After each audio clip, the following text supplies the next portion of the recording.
नमस्कार दोस्तों, स्वागत है आप सभी का मेरे चैनल क्षमता क्लासेस पे। तो आज मैं नीट के लिए और जेईई के लिए न्यूटन सेकंड लॉ के बेसिक्स आपके पूरे के पूरे क्लियर कर दूंगा, जिससे आपको न्यूमेरिकल्स बनाने में काफ़ी सहूलियत होगी। तो चलिए चालू करते हैं न्यूटन्स के सेकंड लॉ को। तो आपको पता है कि न्यूटन सेकंड लॉ क्या होता है, और आई होप मैं आपको इतना एक्सपेक्ट कर रहा हूँ कि आप लोग न्यूटन फर्स्ट लॉ और थर्ड लॉ तो जरूर जानते होंगे, लेकिन आपका जो ज़्यादातर क्वेश्चंस आपको जो आपके कॉम्पिटिटिव एग्जाम में पूछा जाता है वो न्यूटन के सेकंड लॉ से ही पूछा जाता है। तो चलिए देखते हैं न्यूटन सेकंड लॉ क्या होता है। तो न्यूटन सेकंड लॉ की अगर मैं परिभाषा को बोलूँ तो ये क्या बोल रहा है कि rate of change of momentum is directly proportional होता है। ये डायरेक्टली प्रोपोर्शनल होता है किसके? फोर्स अप्लाइड के। फोर्स अप्लाइड के। और ये जो चेंज होता है ये हमेशा किस डायरेक्शन में टेक्स प्लेस करता है? तो अप्लाइड फोर्स में।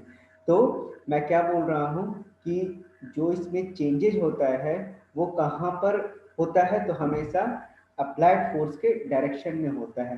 तो अगर मैं इसका न्यूमेरिकल पॉइंट ऑफ व्यू से देखूं तो जो ये dp बाई dt है, यही तो क्या हुआ? आपका rate of change of momentum हुआ। और ये डायरेक्टली प्रोपोर्शनल किसके है? फोर्स अप्लाइड ऑन इट के है। तो अब अगर मैं प्रोपोर्शनैलिटी के साइड को हटाऊं और कांस्टेंट को 1 मान लूं, तो अब मैं क्या लिख सकता हूं इसको कि dp बाई dt क्या हो जाएगा आपका? ये f वेक्टर के बराबर आ जाएगा। उसी तरह से अब हम लोग को पता है कि जो मोमेंटम होता है आपका वो क्या होता है? Product of mass and velocity होता है। तो चूंकि मास स्केलर क्वांटिटी है और वेलोसिटी आपका वेक्टर क्वांटिटी है। तो देखिए अब मैं क्या लिख सकता हूँ, जो मैंने इक्वेशंस लिखा था, तो ये क्या हो जाएगा? dp अपॉन dt जो हो जाएगा आपका, ये जो dt अपॉन dt है, इसके जगह पे अब मैं p की जगह क्या सब्सटीट्यूट कर सकता हूँ? d बटा dt of m v vector में लिख सकता हूँ। तो जो मेरा f हो जाएगा, जो मेरा f वेक्टर बनेगा वो क्या मैं लिख सकता हूँ? तो d m v vector upon dt में लिख सकता हूँ। तो अब देखिए, अब मैं इसको अगर और लिखना चाहूँ तो मैं क्या लिख सकता हूँ कि जो मेरा f वेक्टर होगा ये क्या हो जाएगा? m dv अपॉन dt और plus v vector into D M upon D T. I hope ये मैंने कैसे लिखा, अगर आपने पीछे डिफ्रेंशिएशन का वीडियो देखा है तो आपको जरूर समझ में आ जाएगा। क्योंकि आप देखिए m और v वेक्टर क्या हो गया? d by D T of u into V हो गया। और ये क्या होता है? d by D T of u into V जो होता है u इंटू डी बटा D T of v plus v into D बटा डी टी ऑफ u होता है। बस मैंने वही फॉर्मूला का यहाँ पर यूज किया है। तो अब जो मेरा f वेक्टर आएगा, आप देखिए अब जो मेरा f वेक्टर आएगा वो कितना हो जाएगा?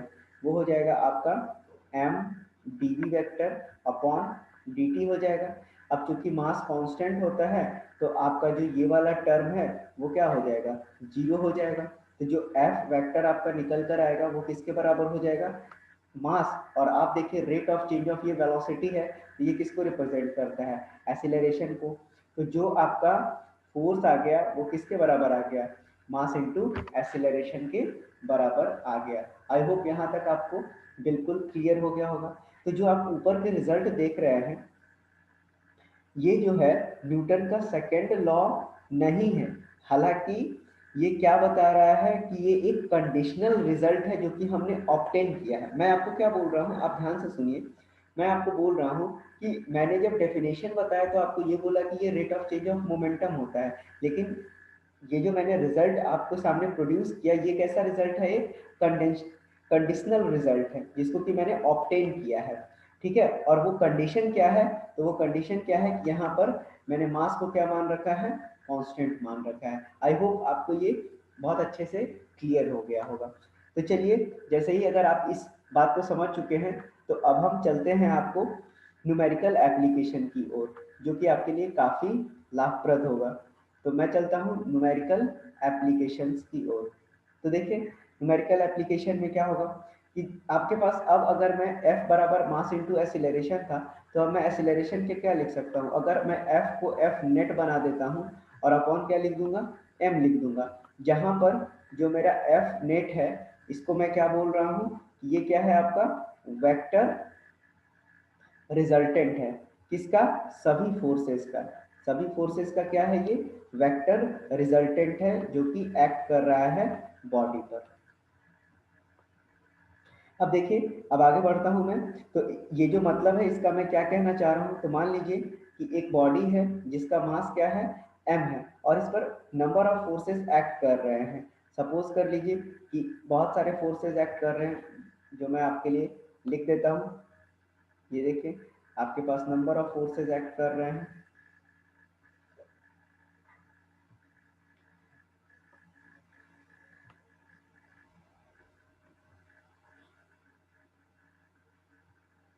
तो देखिए, अब अगर मैं इनका नाम दे देता हूँ, मान लीजिए ये F1 है, ये F2 है, ये F3 है, ये आपका F4 है, ये आपका F5 है, और ये आपका क्या है, F6 वेक्टर है।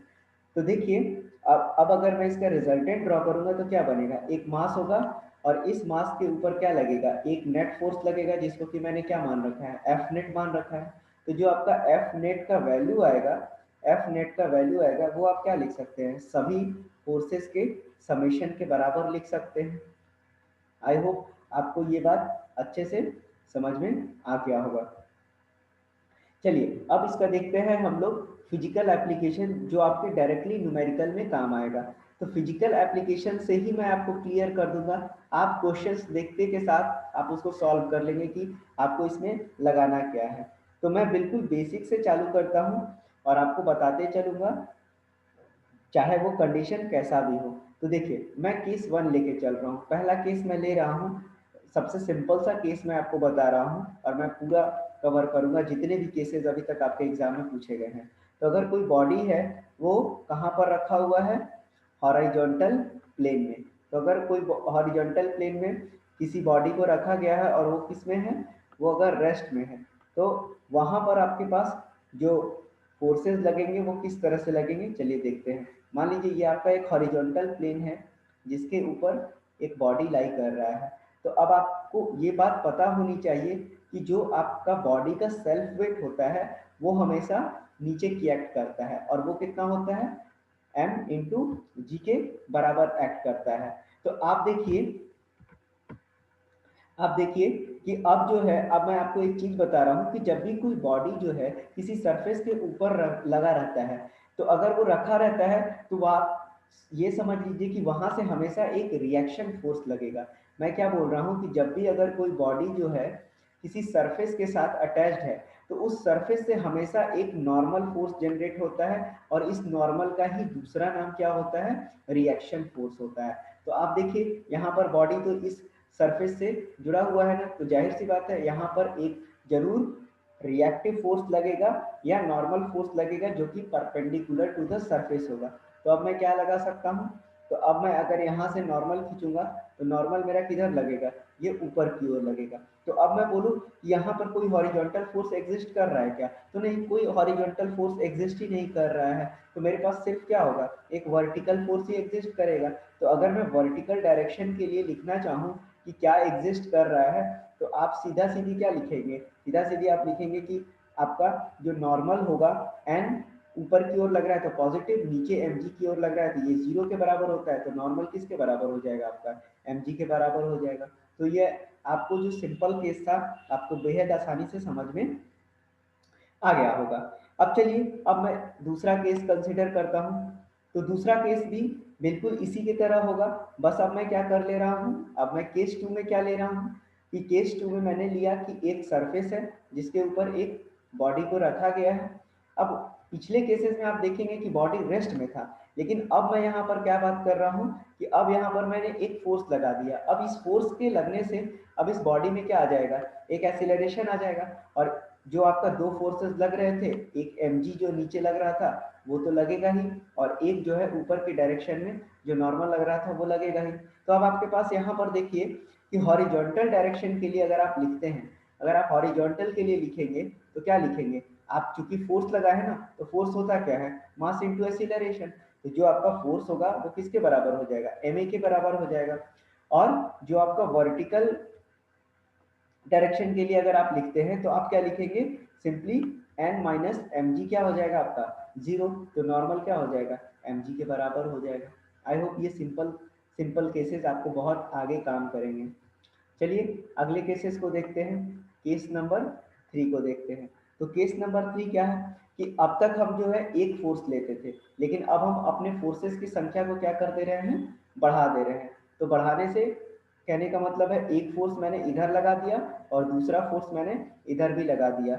ठीक है, तो अब मैं इसका मैग्नीट्यूड अलग अलग ले लेता हूँ, एक F1 कर देता हूँ और एक F2 कर देता हूँ। तो मान लिया मैंने कि जो मेरा F1 का मैग्नीट्यूड है वो F2 से ज्यादा है, तो बॉडी किधर की ओर खिसकेगा, राइट की तरफ खिसकेगा, और तो एसिलरेशन उसमें आ जाएगा। और जैसे ही एसिलरेशन आ गया, आपके पास दो तो ऑलरेडी मौजूद होता है, एक तो आपका mg नीचे की ओर लगेगा और जो नॉर्मल या रिएक्शन होगा वो हमेशा ऊपर की ओर लगेगा। तो अब आपके पास यहाँ पर हॉरिजॉन्टल का केस क्या बनेगा, तो ये जो हॉरिजॉन्टल का केस आपका बनेगा वो जो F1 होगा वो ज्यादा है, तो F1 माइनस F2, और ये किसके बराबर हो जाएगा, मास इंटू एसिलरेशन के बराबर हो जाएगा। उसी तरह से अगर आप वर्टिकल के लिए लिखेंगे तो सेम रिजल्ट आएगा कि n किसके बराबर आ जाएगा, ये mg के बराबर हो जाएगा। आई होप आपको बहुत अच्छे से समझ में आ रहा होगा न्यूटन के सेकेंड लॉ के एप्लीकेशंस। चलिए अब देखते हैं केस नंबर 4 को। तो केस नंबर 4 क्या होगा कि देखिए अब मेरे पास एक बॉडी जो है किसी सरफेस पे रखा हुआ है। तो अब जो फोर्सेस था, फोर्सेस हम हमेशा कैसा ले रहे थे, सीधा सीधा ले रहे थे, लेकिन अब हम फोर्सेस को क्या कर देंगे, इंक्लाइंड कर देंगे। तो सपोज कीजिए कि मैंने फोर्सेस को इंक्लाइंड कर दिया, तो अब इंक्लाइंड करूंगा तो ये फोर्स कुछ इस तरह का बन जाएगा। तो मान लेते हैं ये फोर्स है, और जो आपके दो लग रहे थे, एक जो आपका mg लग रहा था वो तो हमेशा नीचे की ओर लगेगा, और जो ऊपर की ओर नॉर्मल लग रहा था वो तो लगेगा ही। तो आपका ये ऊपर वाला क्या लग रहा था, नॉर्मल लग रहा था, तो मैं उसको ले लेता हूँ, नॉर्मल हो गया ये। तो अब आप देखिए, आपको सबसे पहले पता होना चाहिए कि फोर्सेस को रिजॉल्व कैसे करते हैं। तो आपको मैं बता देता हूँ यहाँ पर। देखिए मान लीजिए कि आपके पास एक वर्टिकल एक्सिस है और दूसरा हॉरिजॉन्टल एक्सिस है। तो देखिए आपके पास फोर्स, अगर मान लीजिए कि आपने एक फोर्स लगाया यहाँ पर, तो आपको ये चेक करना है कि वो फोर्स का जो एंगल है आप किधर से ले रहे हैं। आप जिस पर एंगल लेंगे, मान लीजिए आपने इसको थीटा लिया, तो जो आपका ये कंपोनेंट बनेगा, मतलब ये एक्स वाला जो कंपोनेंट बनेगा ये हमेशा कॉस थीटा बनेगा, और जो आपका वर्टिकल कंपोनेंट है वो कैसा बनेगा, साइन थीटा बनेगा। अब मान लीजिए कि मैं इसको चेंज कर देता हूँ, क्योंकि आपके मन में डाउट आएगा, आप बोलेंगे कि नहीं आप ये थीटा ना लेके आप ये थीटा लीजिए। तो थीटा देखिए किस पर लाई कर रहा है, अब वर्टिकल पे लाई कर रहा है, तो ये कौन सा कंपोनेंट हो जाएगा, कॉस का कंपोनेंट हो जाएगा, और ये क्या हो जाएगा आपका साइन का कंपोनेंट हो जाएगा। तो आपको ये चीज समझ में आ गया होगा। तो मान लीजिए कि मैं इसके फोर्सेस का जो इंक्लिनेशन है इधर ले रहा हूँ, तो ये जो मेरा फोर्सेस का इंक्लिनेशन है, तो ये क्या बन जाएगा, ये थीटा ले रहा हूँ, तो अब ये क्या बन जाएगा आपके पास, एफ कॉस थीटा बन जाएगा।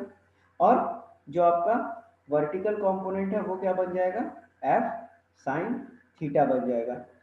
तो आपको याद रखना है यहाँ पर कि जो ये हॉरिजॉन्टल फोर्स है, इसी की वजह से इस बॉडी में एसिलरेशन आएगा, और वो एसिलरेशन किधर आ रहा है, इधर एसिलरेशन आएगा।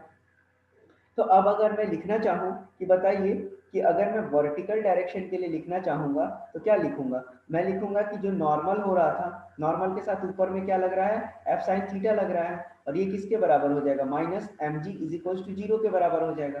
तो normal plus F sine theta किसके बराबर आ गया, आपका एम जी के बराबर आ गया। तो आपको एग्जाम्स में कुछ इसी तरह से आपके पास फिगर बनेगा, और अगर फिगर दिया भी हुआ है तो आपको बस ये याद रखना कि कैसे रिजॉल्व करते हैं। तो आपको देखिए काफी क्लैरिटी मिल रहा होगा कि कैसे फोर्सेस को रिजॉल्व करके कितनी आसानी से न्यूटन सेकंड लॉ के प्रॉब्लम्स को सॉल्व किया जा सकता है। बस वहां पर आपके पास नॉर्मल का वैल्यू रहेगा, एफ का वैल्यू रहेगा, या किसी भी एक चीज को वो अननोन कर देंगे और आपको वहां से फाइंड कर लेना है। उसी तरह से मैं हॉरिजॉन्टल के लिए लेकर चलूं, तो हॉरिजॉन्टल में आप क्या लिखेंगे, हॉरिजॉन्टल में केवल आपको force is equal to mass into acceleration आएगा। लेकिन यहाँ पर फोर्स कौन सा फोर्स है, एफ कॉस थीटा है, और मास इंटू एसिलरेशन हो जाएगा। तो आई होप आपको ये समझ में आ गया होगा केस नंबर 4। चलिए अगले केस की ओर बढ़ते हैं, तो केस नंबर 5 में चलते हैं। तो केस नंबर 5 में क्या है कि अब मैं दो कंडीशन ले लूंगा एक साथ। मान लीजिए कि एक बॉडी है जो कि कहाँ पर लाई कर रहा है, सरफेस के ऊपर रखा हुआ है, और यहाँ पर एक तरफ कैसा फोर्सेस लग रहा है, तो एक तरफ आपका लग रहा है इंक्लाइंड फोर्सेस, और दूसरी तरफ मैंने मान लिया कि एक फोर्स लग रहा है बिल्कुल सीधा डायरेक्शन में। तो मैंने मान लिया कि इसका मैग्नीट्यूड F2 है और इसका मैग्नीट्यूड F1 है। तो अब यहाँ से मैं रिजॉल्व कर लूंगा फोर्सेस को। अगर ये थीटा हो गया तो ये कितना बन गया, F1 cos थीटा बन गया। और जो आपका वर्टिकल कंपोनेंट होगा वो कितना बन जाएगा, ये बन जाएगा आपका F1 sin थीटा हो जाएगा। तो आपका जो एक्सीलरेशन डेवलप होगा वो किसकी वजह से हो जाएगा, F1 cos थीटा की वजह से हो जाएगा। और जो आपका mg था वो तो नीचे लगेगा ही, और जो नॉर्मल फोर्स है वो तो ऊपर लगेगा ही, तो मैं नॉर्मल को लगा देता हूँ ऊपर। तो अब अगर मैं बोलूँ कि बताइए अगर मैं वर्टिकल के लिए लिखना चाहूँ तो क्या लिखूंगा, तो देखिए आपका नॉर्मल भी ऊपर लग रहा है, F1 sin थीटा भी ऊपर लग रहा है, और mg किधर लग रहा है नीचे, तो उसको इक्वल टू के इधर ले जाके मैं mg लिख देता हूँ, या minus M G equal to zero कर लीजिए, तो आपका रिजल्ट वही आ जाएगा। उसी तरह से अगर मैं हॉरिजॉन्टल के लिए लिखता हूँ तो हॉरिजॉन्टल के लिए क्या लिखूंगा कि F1 cos थीटा। आप देखिए अब जो F बराबर ma होगा, एक तो F1 cos थीटा सीधा जिधर जा रहा है मतलब उसका मैग्नीट्यूड ज्यादा है F2 से, तो ये F2 इसमें से क्या हो जाएगा, आपको माइनस करना पड़ेगा, और ये किसके बराबर हो जाएगा, मास इनटू एक्सीलरेशन के बराबर हो जाएगा। चलिए अगले केस की ओर बढ़ते हैं। तो अब आपका केस नंबर मैं 5 ले लेता हूँ। तो केस नंबर 5 में मैं क्या ले रहा हूँ कि आपके पास एक बॉडी है जो कि लाई कर रहा है किसी सरफेस के ऊपर। अब इस सरफेस पर आपको एक, दोनों तरफ से अब मैं क्या कर रहा हूँ, दोनों तरफ से जो फोर्सेस हैं उसको मैं क्या कर दे रहा हूँ, इंक्लाइन कर दे रहा हूँ। तो एक फोर्सेस आपका F1 ऐसे लग रहा है, और एक फोर्स आपका F2 जो है इस तरफ लग रहा है, तो मैंने इसको F2 ले लिया। अब मेरे पास जो कंपोनेंट बनेंगे, एक तो आपका इसका mg नीचे की ओर लगेगा, नॉर्मल किधर की ओर लगेगा, ऊपर की ओर लगेगा। तो आप देखिए अब मैं अगर एक्सीलरेशन जो है, मेरा बॉडी जो है अगर इस तरफ एक्सीलरेट कर रहा है, तो आपका इसका कंपोनेंट अगर मैं ये थीटा लेता हूँ, तो ये जो थीटा होगा ये कितना बन जाएगा, F1 cos थीटा हो जाएगा। और ये ऊपर की ओर क्या लगेगा आपको, F1 sin थीटा लगेगा। उसी तरह से अगर मैं F2 के लिए जो थीटा है, अगर मैं थीटा इसको ले रहा हूँ, इस तरफ के डायरेक्शन को मैंने ये वाला बेस माना थीटा, तो ये आपका क्या हो जाएगा, F2 cos थीटा हो जाएगा। और उसी तरह से ये क्या हो जाएगा आपका F2 sin थीटा हो जाएगा।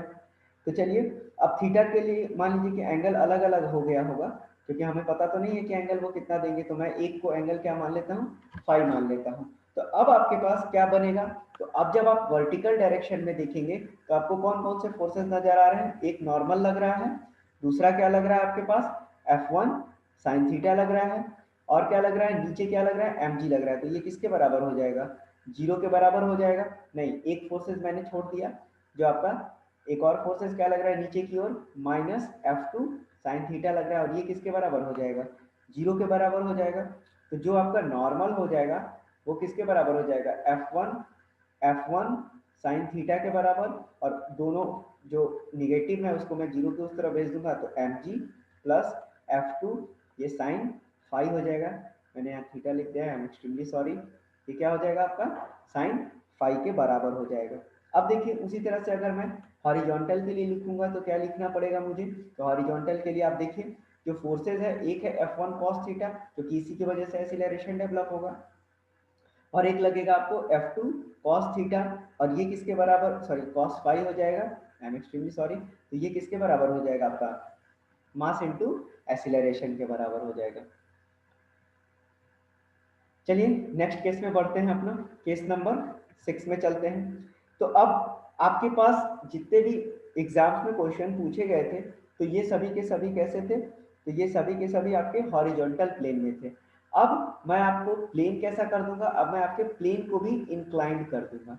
तो अब चलिए इंक्लाइंड प्लेन में आपको अभी तक कितने क्वेश्चंस पूछे गए हैं किस किस तरह के, उसको मैं आपको करा देता हूं। तो चलिए अब मैं केस 6 से क्या करूंगा, केस 6 न लिख के मैं यहाँ पर आपको चलिए लिख देता हूँ कि यहाँ से अब मैं इंक्लाइंड प्लेन चालू कर रहा हूँ।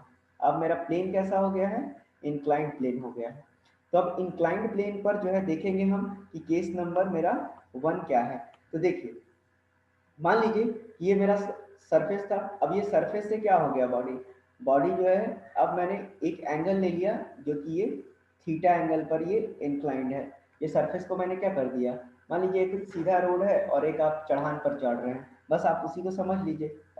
तो अब देखिए अब मेरा जो बॉडी है, अब शुरुआत के तो दो केसेस आपको बहुत ही सिंपल लगेंगे, तो मैं सॉल्व कर लेता हूँ इसको, डायग्राम को बना देता हूँ आपके लिए। तो देखिए अब आपके पास क्या हो गया, अब आपके पास देखिए, अब मैं आपको यहाँ पर एक कॉन्सेप्ट क्लियर कर देता हूँ। देखिए मान लीजिए आपका ये बॉडी था, तो बॉडी जब इस तरह से रखा हुआ था तो आपका एम क्या लग रहा था, एम आप नीचे की ओर ही लगा रहे थे।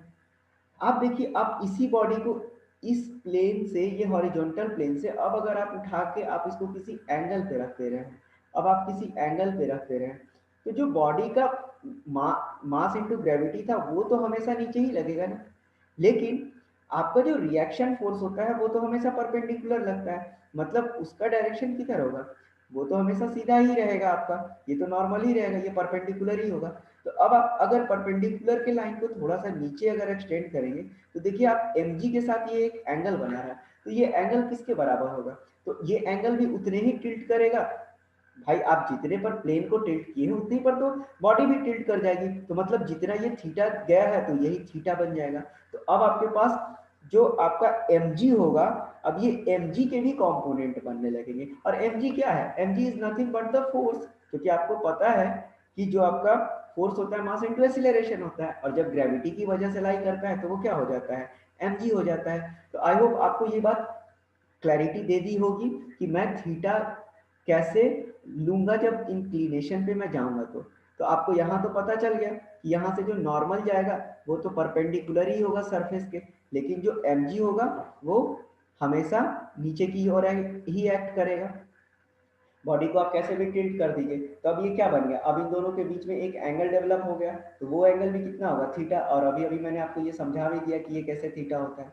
तो अगर ये थीटा हो गया तो ये भी कितना हो गया, ये बन गया आपका एम जी कॉस थीटा हो गया। तो इसका एक और कॉम्पोनेंट अब बनेगा कौन सा, एम जी साइन थीटा। तो ये क्या हो गया आपका एम जी साइन थीटा हो गया।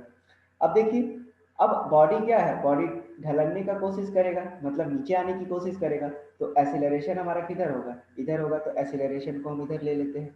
तो अब आपके पास दो तरह के केसेस बनेंगे। अब जो है अगर बॉडी स्लाइड कर रहा है फ्रीली इंक्लाइंड प्लेन पे, तो एक केस बनेगा कि परपेंडिकुलर टू द प्लेन क्या हो रहा है। तो परपेंडिकुलर टू द प्लेन अगर आप थोड़ा सा वीडियो पॉज करके सोचेंगे तो आपको पता चलेगा कि परपेंडिकुलर टू द प्लेन क्या है, नॉर्मल है, और नॉर्मल किसके बराबर है, तो नॉर्मल किसको बैलेंस कर रहा है, एम जी कॉस थीटा को कर रहा है।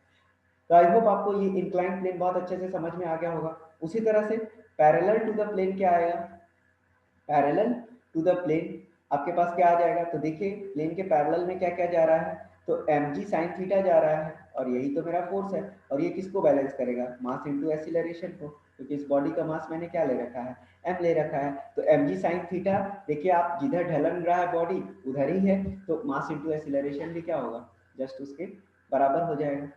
तो चलिए ये केस नंबर 1 आपको बहुत अच्छे से क्लियर हो गया। अब चलिए केस नंबर 2 में चलते हैं। तो केस नंबर 2 में क्या है कि चलिए अपने केस नंबर 2 पर चालू करते हैं। तो अब मैं यहाँ पर केस नंबर 2 क्या ले रहा हूँ, तो जो मेरा बॉडी है उसको मैं पुल कर रहा हूँ parallel to the inclined plane. मैं लिख देता हूँ आपके लिए, मैं क्या कर रहा हूँ, सेकंड केस क्या ले रहा हूँ मैं, तो मैंने बॉडी को पुल किया है parallel to inclined plane, parallel to the inclined plane. अब देखिए इंक्लाइंड प्लेन पर पैरेलल किया है, तो ये मान लीजिए ये आपका पास कितना था, तो ये आपका थीटा था। मैंने आपको बता रखा है कि नॉर्मल हमेशा क्या लगेगा, सरफेस के परपेंडिकुलर लगेगा, तो ये आपका नॉर्मल लग गया, ये आपका नॉर्मल हो गया। अब आपके पास क्या हो गया, अब आपका mg क्या लगेगा, mg हमेशा नीचे की ओर लगेगा।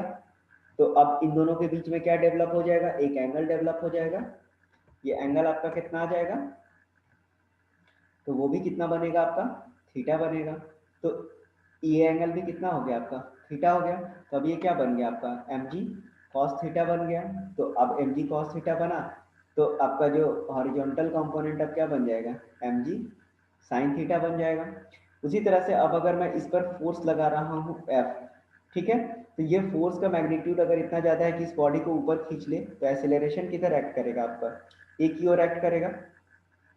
तो अब देखिए अब अगर मैं परपेंडिकुलर टू द प्लेन लिखूंगा, परपेंडिकुलर टू द प्लेन लिखूंगा तो कौन कौन से फोर्सेस को मैं ले लूंगा, तो नॉर्मल किसको बैलेंस कर रहा है केवल, तो एम जी कॉस थीटा को कर रहा है। और उसी तरह से अगर मैं बोलूँ कि पैरेलल टू द प्लेन क्या लूंगा मैं, पैरेलल टू द प्लेन, तो प्लेन के पैरेलल आपको कौन सा दिख रहा है, तो आपको दिख रहा होगा कि जो एक फोर्स है क्योंकि फोर्स का मैग्नीट्यूड ज़्यादा है किससे, एम जी साइन थीटा से, तो मैं क्या लिखूंगा, F minus M G sine theta, और ये किसके बराबर हो जाएगा आपके पास, मास इंटू एसिलरेशन के बराबर। चलिए अगले केस पर चलते हैं।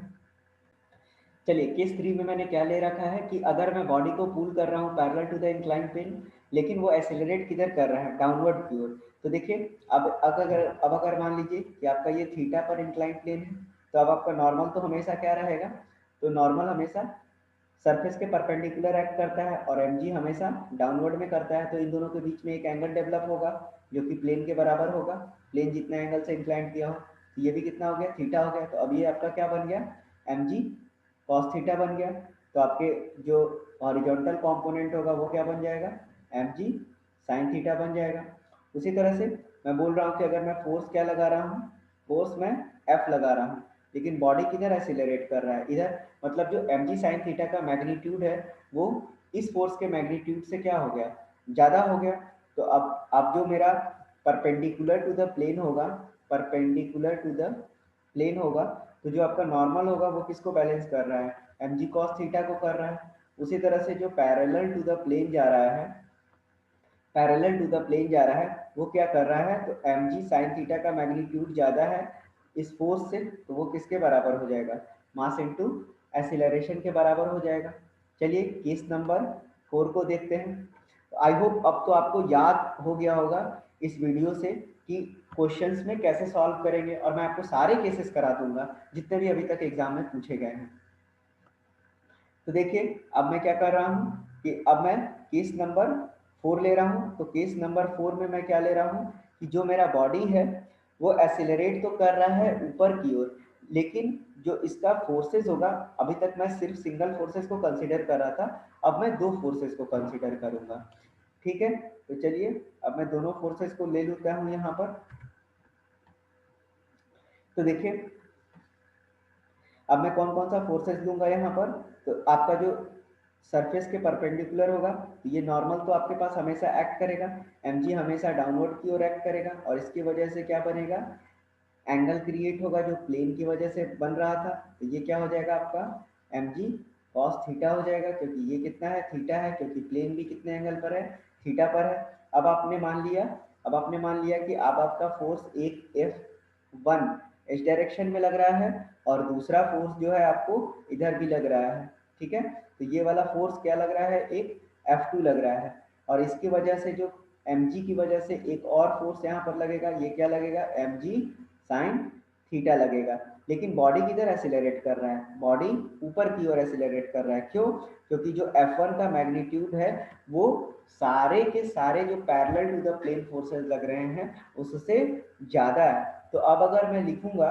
कि जो मेरा परपेंडिकुलर टू द प्लेन जो फोर्सेस लग रहे होंगे वो कैसे लगेंगे, तो नॉर्मल बैलेंस कर रहा है किसको, mg cos थीटा को कर रहा है। लेकिन जो मेरा पैरेलल टू द प्लेन है, पैरेलल टू द प्लेन है, वो किसको बैलेंस कर रहा है, वो कर रहा है देखिए F1, क्योंकि सबसे ज्यादा है मैग्नीट्यूड F2, और माइनस क्या लिखूंगा मैं, mg साइन थीटा। तो ये फोर्सेस के हो गए, और फोर्स क्या होता है, मास into acceleration, very important for your exam perspective. ठीक है, चलिए अब अगला केस देखते हैं, केस नंबर 5। अब केस नंबर 5 में मैं क्या देख रहा हूँ, तो केस नंबर 5 जो है, अब मैं कह रहा हूँ कि बॉडी तो ऊपर की ओर एक्सीलरेट कर रहा है। ठीक है, और इसका इफेक्ट किसकी वजह से ऊपर एक्सीलरेट कर रहा है, तो हॉरिजॉन्टल फोर्स की वजह से वो एक्सीलरेट कर रहा है। तो हॉरिजॉन्टल फोर्स की वजह से एक्सीलरेट कर रहा है। तो चलिए मैं आपको डायग्राम बना के बता देता हूँ। तो देखिए डायग्राम मैंने बना लिया। तो अब आपके पास क्या है, आपको देखिए जो आपका नॉर्मल फोर्स है वो हमेशा सरफेस के परपेंडिकुलर एक्ट करेगा। अब ये एंगल थीटा बना रहा था, तो mg के साथ ये भी कितना बनाएगा, ये mg तो आपका हमेशा डाउनवर्ड में ही रहेगा। अब प्लेन चूंकि इंक्लाइंड हो गया है, तो mg और प्लेन के चलते बीच में एंगल डेवलप होगा, तो mg भी रिजॉल्व हो जाएगा दो भाग में। तो ये कितना हो गया, mg cos थीटा, और क्या हो गया आपका, mg sin थीटा हो गया। अब देखिए अब मैं क्या कर रहा हूँ कि बॉडी तो मैंने किधर एक्सीलरेट करवाया है, ऊपर की ओर एक्सीलरेट कर रहा है, ये कंडीशन आपका दिया हुआ है। अब मान लीजिए कि ये फोर्स आपका कैसा लग रहा है, अब आपका फोर्स जो है ये कुछ इस तरह से लग रहा है, यहाँ से ये ऐसा इंक्लाइंड हो गया है। अब यहाँ से फोर्स अगर ये F1 आपने ले रखा है, तो अब आपके इसके दो कंपोनेंट बन जाएंगे। एक कंपोनेंट तो यहाँ बनेगा, मान लीजिए ये मैंने थीटा लिया है, तो ये क्या बन जाएगा आपका F1 cos थीटा बनेगा। ये आपका ये क्या बन जाएगा, F1 cos थीटा बन जाएगा। और जो नीचे की ओर लगने वाला फोर्सेस होगा वो कैसा बनेगा, ये बन जाएगा F1 sin थीटा बनेगा। तो अब देखिए, अब अगर मैं इसके लिए जो है, अब अगर मैं परपेंडिकुलर टू द प्लेन लिखूंगा, तो परपेंडिकुलर टू द प्लेन में कैसे फोर्सेस को लिखूंगा, तो नॉर्मल अब किसको किसको बैलेंस कर रहा है, नॉर्मल मैं पूरा ही लिख देता हूँ ताकि किसी को कंफ्यूजन ना हो। तो ये नॉर्मल ऊपर की ओर लग रहा है, नीचे लग रहा है mg cos थीटा, और एक फोर्स लग रहा है जो कि F1 sin थीटा के बराबर है। और ये किसके बराबर है, तो 0 के बराबर है। तो जो नॉर्मल हो जाएगा आपका वो किसके बराबर हो जाएगा, mg cos थीटा और प्लस F1 sin थीटा के बराबर। ठीक है, तो आपको ये बहुत अच्छे से क्लैरिटी मिल गया होगा। उसी तरह से अगर मैं पैरेलल टू द प्लेन चलूँ, मैं क्या बोल रहा हूँ कि अगर मैं क्या चल रहा हूँ, पैरेलल टू द प्लेन चल रहा हूँ, तो पैरेलल टू द प्लेन आप देखेंगे तो जो आपका F1 cos थीटा होगा उसी की वजह से तो एक्सीलरेशन बन रहा है। तो एक्सीलरेशन बन रहा है तो मतलब बाकी के फोर्सेस इससे हमेशा क्या होंगे, कम होंगे। तो mg sin थीटा, और ये किसके बराबर हो जाएगा, मास इनटू एक्सीलरेशन के बराबर। चलिए चलते हैं अपने अगले केस में, केस नंबर 6 में।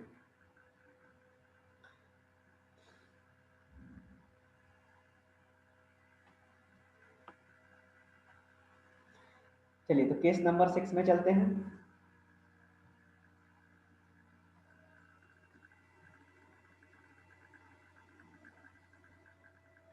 चलिए केस नंबर 6 में मैं चलता हूं। तो केस नंबर 6 में अब मैं क्या ले रहा हूं कि बॉडी जो है एक्सीलरेट कर रही है किधर, डाउन, मतलब नीचे की ओर आ रहा है बॉडी। ठीक है, और किसके इफेक्ट से, तो हॉरिजॉन्टल फोर्स और ग्रेविटी के इफेक्ट से आ रहा है। तो देखिए अब मैं यहाँ पर फोर्सेस कैसे लूंगा, तो जो नॉर्मल होगा आपका तो ये हमेशा ऊपर की ओर लगेगा। उसी तरह से mg किधर एक्ट करेगा, नीचे की ओर एक्ट करेगा। तो mg और नॉर्मल के बीच में एक एंगल आ जाएगा जिसको कि हम लोग क्या बोलेंगे, थीटा बोलेंगे। तो इससे mg क्या बन जाएगा, mg cos थीटा, और एक जो फोर्स बनेगा आपका क्या बनेगा, mg sin थीटा बनेगा। तो अब आपके पास एक्सेलरेशन किधर जा रहा है, नीचे की ओर जा रहा है। और अब मैं एक फोर्सेस ले रहा हूँ जिसकी वजह से ये, अब देखिए यहाँ पर ये मैंने क्या मान लिया इसको, ये F ले लिया। तो अब इसके दो कंपोनेंट बनेंगे, तो इसके दो कंपोनेंट बनेंगे। तो अब देखिए यहाँ पर जो थीटा बनेगा तो ये क्या बना देगा, इसको F cos थीटा बना देगा। और इस डायरेक्शन में क्या बना देगा, इस डायरेक्शन में आपको F sin थीटा बना देगा। तो अब जो मैं परपेंडिकुलर टू द प्लेन लूंगा, परपेंडिकुलर टू द प्लेन जो मैं फोर्सेस को लूंगा वो मैं क्या लूंगा, तो देखिए नॉर्मल ऊपर की ओर लग रहा था, उसके बाद आपके पास F sin थीटा ऊपर की ओर लग रहा है, नीचे की ओर क्या लग रहा है, तो mg cos थीटा लग रहा है, और ये 0 के बराबर हो गया। तो जो नॉर्मल हो गया, normal plus F sin theta, ये किसके बराबर हो गया, तो mg cos थीटा के बराबर हो गया। उसी तरह से अगर मैं पैरेलल टू द प्लेन लिखूं, अगर मैं पैरेलल टू द प्लेन लिखूं, तो अब मेरे पास क्या कौन कौन से फोर्सेज आ जाएंगे, तो ये आ जाएगा F cos theta plus mg sin theta is equals to mass into acceleration आ जाएगा। चलिए बढ़ते हैं नेक्स्ट केस में, केस नंबर 7 की ओर चलते हैं। तो केस नंबर 7 में क्या बोल रहा हूँ कि अब जो मैंने 5 और 6 केसेस है उसको कंबाइन कर देता हूँ। देखिए ये आपके एग्जाम में पूछा भी गया है, हालांकि इसके चांसेस बहुत कम हैं, 5 और 6 अलग ही अलग पूछते हैं, लेकिन अगर कंबाइन करके भी दे दें तो भी आपको कोई फर्क नहीं पड़ना चाहिए। तो मैं क्या बोल रहा हूँ, मैं आपको डायग्राम बनाऊंगा तो और आपको क्लैरिटी मिल जाएगा। चलिए देखते हैं डायग्राम से। तो देखिए डायग्राम से मैं आपको समझाने की कोशिश करता हूँ कि मैं क्या बोल रहा हूँ। देखिए अब मैं बोलूंगा तो नॉर्मल क्या जा रहा है, तो नॉर्मल तो हमेशा ऊपर की ओर ही एक्ट करेगा। तो mg किधर लगेगा, mg हमेशा नीचे की ओर एक्ट करता है। तो आपके पास जो एंगल बनेगा वो थीटा बनेगा, क्योंकि ये भी आपका थीटा है। तो ये क्या बन जाएगा आपका mg cos थीटा हो जाएगा। तो आपका जो हॉरिजॉन्टल में बनेगा वो क्या बन जाएगा, mg sin थीटा बन जाएगा। अब मैं क्या बोल रहा हूँ कि मैं एक फोर्स जो है, एक फोर्स जो है मैं इधर ले लेता हूँ F1, और एक फोर्स जो है, अब इस F1 की वजह से क्या बनेगा, अब F1 की वजह से भी दो फोर्सेस बनेंगे क्योंकि वो इंक्लाइंड हो गया है। तो अब मैं मान लेता हूँ कि ये एंगल आपका क्या है, थीटा है। तो अब ये क्या बन जाएगा आपका F1 cos थीटा हो गया। और इधर से भी अगर मैं ले लूँ तो मेरा एक फोर्स क्या बन रहा है, ये बन रहा है F2 जो कि थीटा एंगल पे बन रहा है। तो मैं क्या ले लूँगा, इधर ले लूँगा, मैं ये थीटा ले लूँगा, तो ये क्या बन जाएगा F2 cos थीटा। और इधर क्या बन जाएगा आपके पास F2 sin थीटा बन जाएगा। उसी तरह से यहाँ पर ये क्या बन जाएगा F1 साइन थीटा बन जाएगा। तो एसिलरेशन की तरह एक्ट करेगा, एसिलरेशन मैं ऊपर की ओर ले रहा हूँ। तो अब आप बता सकते हैं मुझे बहुत आसानी से कि जो मेरा परपेंडिकुलर टू द प्लेन आएगा, प्लेन के परपेंडिकुलर जो फोर्सेस होंगे वो कौन कौन से होंगे। तो normal plus F1 sine theta minus mg cos theta, और क्या दिख रहा है आपको perpendicular to the plane normal दिख रहा है, माइनस mg cos थीटा हो गया। उसके बाद एक हो गया F1 sin थीटा, और एक आपको दिख रहा होगा माइनस F2 sin थीटा, और ये किसके बराबर हो गया, 0 के बराबर हो गया। तो जो normal plus F1 sin theta होगा वो किसके बराबर हो जाएगा, mg cos theta plus F2 sin theta. और देखिए आपके एग्जाम्स में डायरेक्टली ऐसे ही क्वेश्चंस आएंगे, अगर आपको ये रिजॉल्व करते बन गया और आपको डायग्राम बनाते हुए आ गया, और आ ही गया होगा आपको अब तक, क्योंकि मैंने आपको बहुत बार ये चीज़ समझा दी है कि कैसे ये सारे के सारे डायग्राम्स बनते हैं। ये सिर्फ देखने में कॉम्प्लिकेटेड है, अब आपको सीधे वैल्यूज पुट करना है और आपको आंसर निकाल लेना है। उसी तरह से अगर मैं पैरेलल टू द प्लेन जाता हूँ, पैरेलल टू द प्लेन जाता हूँ, तो अब क्या हो जाएगा, पैरेलल टू द प्लेन क्या हो जाएगा, आप देखिए कौन कौन सा लग रहा है। तो चूंकि बॉडी ऊपर की ओर मूव कर रही है तो F2 cos थीटा की मैग्नीट्यूड बाकी फोर्सेस के मैग्नीट्यूड से जाहिर सी बात है ज़्यादा होगी, और क्या बनेगा F1 cos थीटा निगेटिव में चला जाएगा। उसी तरह से mg sin थीटा भी क्या हो जाएगा, निगेटिव में हो जाएगा, और ये किसके बराबर हो जाएगा, मास इनटू एक्सीलरेशन के बराबर हो जाएगा। तो आई होप आपको ये बहुत अच्छे से समझ में आ गया होगा। तो मैंने आपको जितने भी अभी तक के एग्जाम्स में हॉरिजॉन्टल से रिलेटेड केसेस पूछे गए हैं, मैंने आपको बहुत क्लैरिटी से आपको समझा दिया है न्यूटन सेकेंड लॉ। अगले वीडियो में मैं आपको वर्टिकल प्लेन से रिलेटेड सारे केसेस बता दूंगा, तो आप अब बैठकर न्यूमेरिकल बनाइए, आपको बिल्कुल भी दिक्कत नहीं होगा। और आपको अगर इसका पीडीएफ चाहिए तो पीडीएफ के लिए आप टेलीग्राम पे जाइए और वहाँ टाइप कीजिए ABHIGHQ, तो आपको मैं वहाँ पर मिल जाऊँगा, और वहाँ पर आपको ये पीडीएफ भी मिल जाएगा। अगर आपको वीडियो अच्छा लगा हो तो मेरे चैनल को सब्सक्राइब कीजिए, लाइक कीजिए, शेयर कीजिए। Thank you.